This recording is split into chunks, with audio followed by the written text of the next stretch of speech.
Hi, it's Rhonda again from Funky Freaks.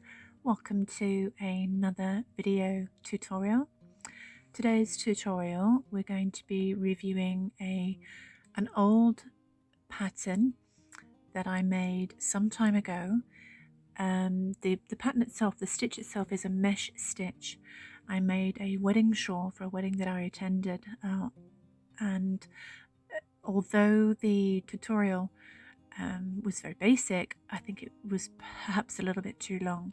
So this updated video shows you the basic mesh stitch and some of the modifications I've made along the way, and how you can use this for a nice spring or summer shawl or a wedding shawl, anything really. Great for beginners. It's a fun and easy project. This is the old video snapshot that you might recognize that is still on my YouTube channel, and this is the updated project that we'll be looking at today. Okay, so let's have a look at some of the tools you're going to need. I've used a Deramore's Studio Baby Soft DK yarn, nice fine yarn. It recommends a 3.5mm hook, but I've used a 3mm hook today. This is a 100% acrylic yarn, so nice and easy to take care of and clean. This is the colour that I've used, and this is a contrast colour that I've used for a project that I finished using this shawl stitch. It's a marshmallow. So that's my 3mm hook. I like to use an ergonomic hook, just a bit easier on my hands. I want a pair of scissors and a darning needle to thread your yarns when you're weaving in.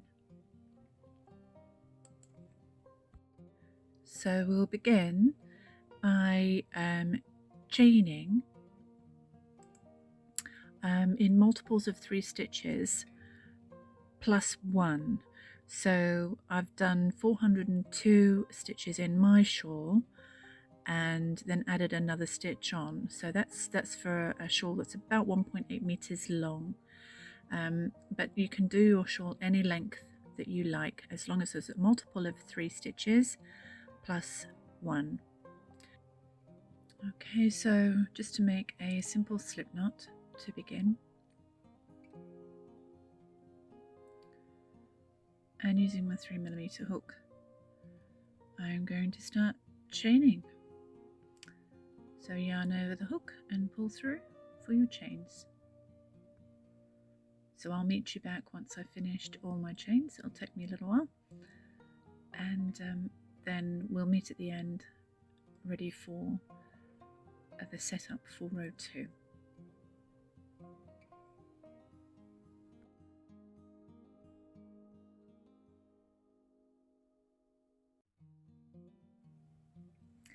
Okay, so for starting row 2, I'm just finishing off the last couple of stitches here.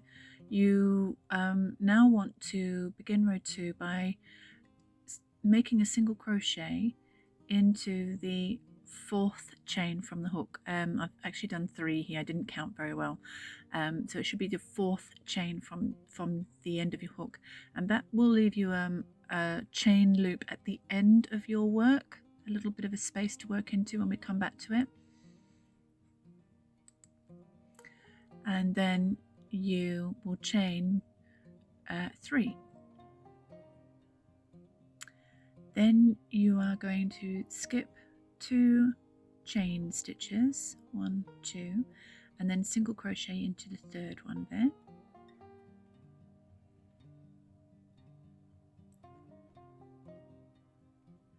And then you're going to chain 3 again, skip the next 2 chain stitches, 1, 2, and work into your 3rd. So skip 2. The first one is going to be very, very close to that last single crochet you made, so just be careful of that.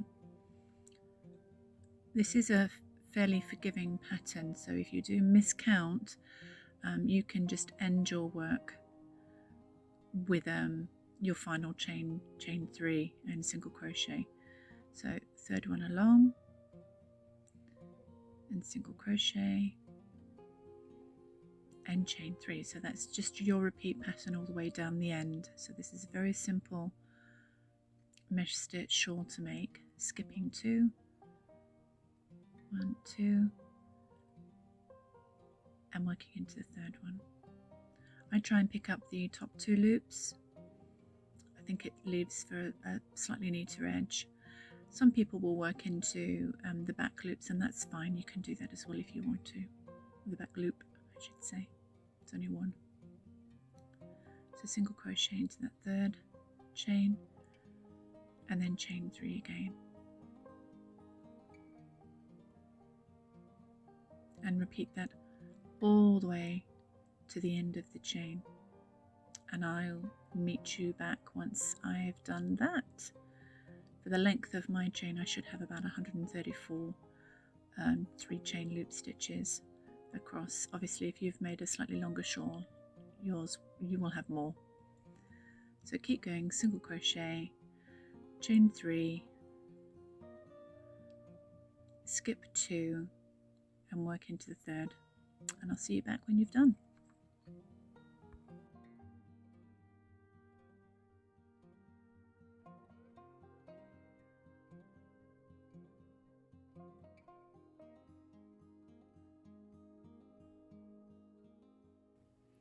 Okay, so I'm just coming up to the very end here. I'm going to slip into the third, single crochet into the third, chain 3, oops,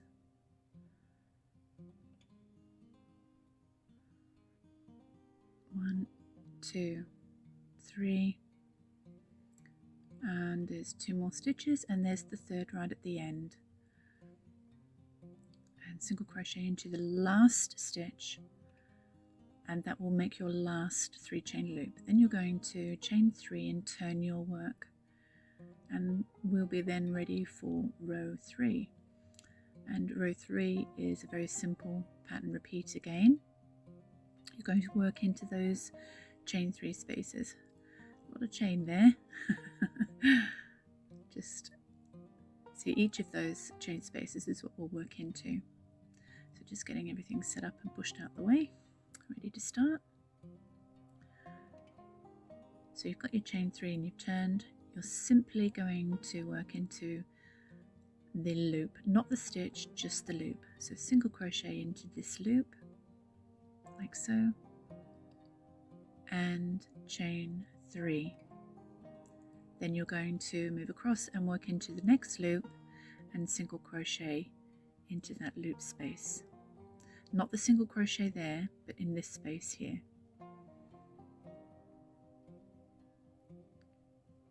Okay. Chain 3 and repeat again, single crochet into your chain space and chain 3. And again, single crochet into your chain space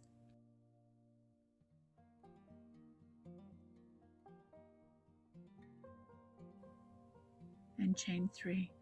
I'm going to finish up all the way down to the end, and you just repeat this until you get to the end of your work, and I shall meet you back when we're done working all the way along.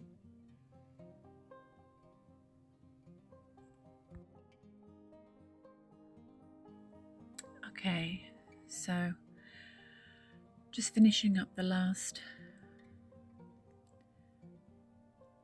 of this row. So single crochet, chain 3,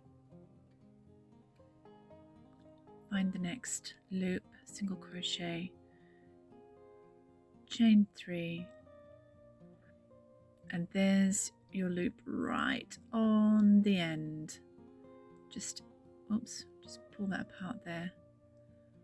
There we go, right on the end. Okay, and just be very careful you don't miss that. You should have 3 chain space. There's a single crochet there that you can see, but it's the chain on the end there that you're working into. Okay, so this is how you would end each of your rows. You've got 3 chains, there's the space, single crochet into that, chain 3, and then you're ready to turn your work. Just pull that tail up a little bit, there we go.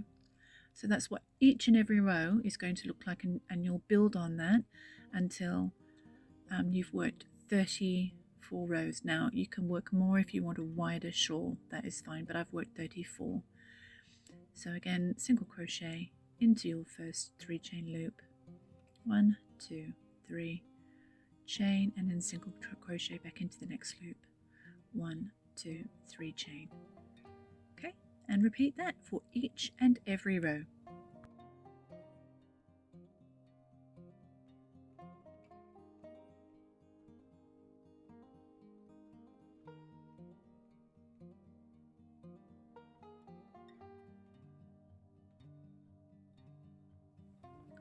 So I just want to show you here, I'm just measuring out, I've done a 3 or 4 rows here, and I like to measure at this point because sometimes the chain, if you're just measuring out your chain, it can vary slightly once you've started working, and I'm not putting any tension on this work. I'm literally just going to very loosely lay it across and measure that out.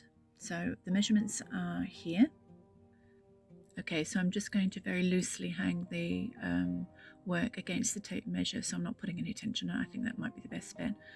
I've been pulling it a little bit while it's laying on the table, so I'm just going to hang this and then measure it this way.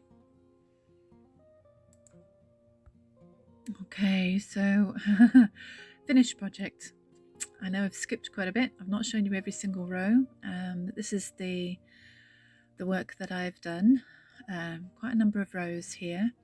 I am going to be adding in a middle panel for one of the shawls that I'm making, and I'll show you the end result of that, but just measuring the width of this, so it would be a total of 68 rows that I would have finished on this one, and that measures, by the look of it, about 38 centimeters roughly, which is 15 inches.